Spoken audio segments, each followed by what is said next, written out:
ji kwane lal mopogore opogore. Johala kwano lal maduong' kotenore kod ng'anyo manyoro no ka gik mathoth mapol kwan gi okoyangi nyomuki kendo dukni okwalo mono bende gichwe giwang'o moko. Jonjorego bende otemo muko aguch bengi matin kata ATM moting'o mag bengi bore gwenge mag Githurai Kawuota Nyambaga nigi mathoth. Bang' ng'anyo manyowe oganda kowito ngimagi kendo jok mathoth oyudo hinyruok.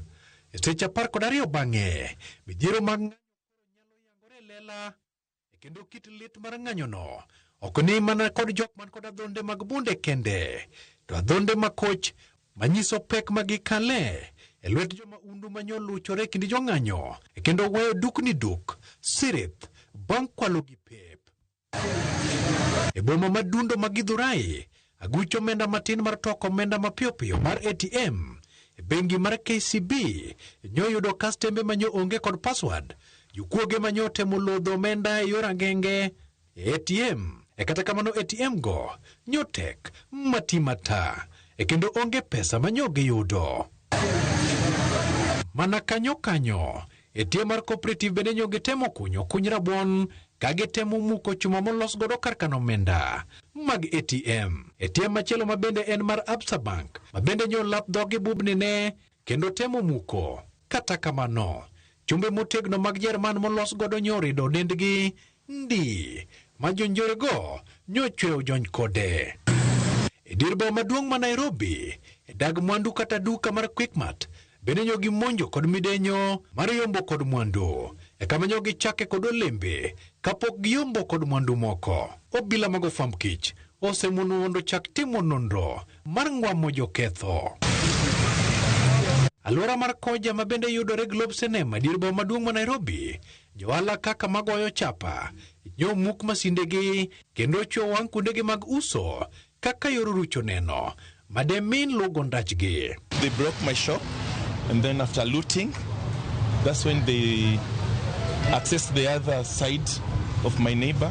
After taking everything inside, they just put fire. They put it on fire. But it has taken us several years to come up with such a business. But now all overnight it is done, completely done. These machines, they are big actually. This one are going for either 4 point something. There are several. Jirande mabende uso woche, jorego nyocho wero duknigi, nengo moyweyo, kendo kwalo mwandu mag woche bura, bang' turo dhoudi, kende kuo mar wang' tekono, jokuogego nyo kwalo mana mokwalogi, kendo karege kwalo mana woche, mag tielo mar korka cham kende, mag woche bura, maderom shillings 1,500.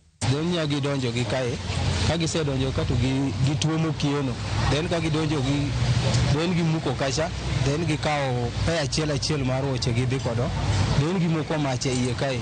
Koro jok manyien nitie security details manyien nitie emanyo temo mosimo maino. Koro an ka mondo gokinyi ema ka confirm tan wang' ka woche giting'o side achiel to partner gi odong', koro tielo konchiel nitie konchiel onge. Koro kago kwano tan wang' ka it is a big loss anyway. Koro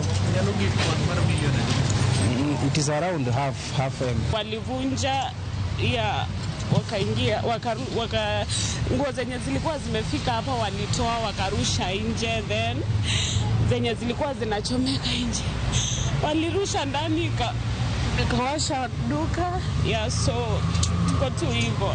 Johala mag masinde to kod simbe mateko githoth bende okwal ka kweth njorego nyolal kod laptope bura. After maybe 2 hours or 3 hours, they managed to break in. They started with the shops zenye ziko chini, wakafungua main door, wakakuja like the whole building. Mimi nauza laptops and vitu za IT, and unfortunately I didn't have that thought of going home with my stock because I thought it will be maandamano ya kawaida.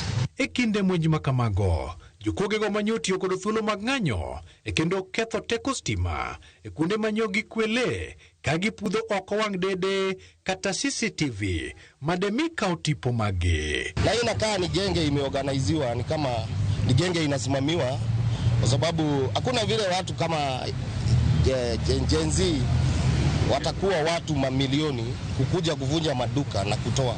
Magi moko kuom lal ma johala kwano e dier boma Nairobi kopotende kod kit kaka ng'anyo manyoro nyochalo to kon mano kende.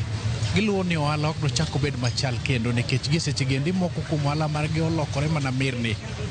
Walter Nyabaga, Ramogi TV, OTC, Nairobi.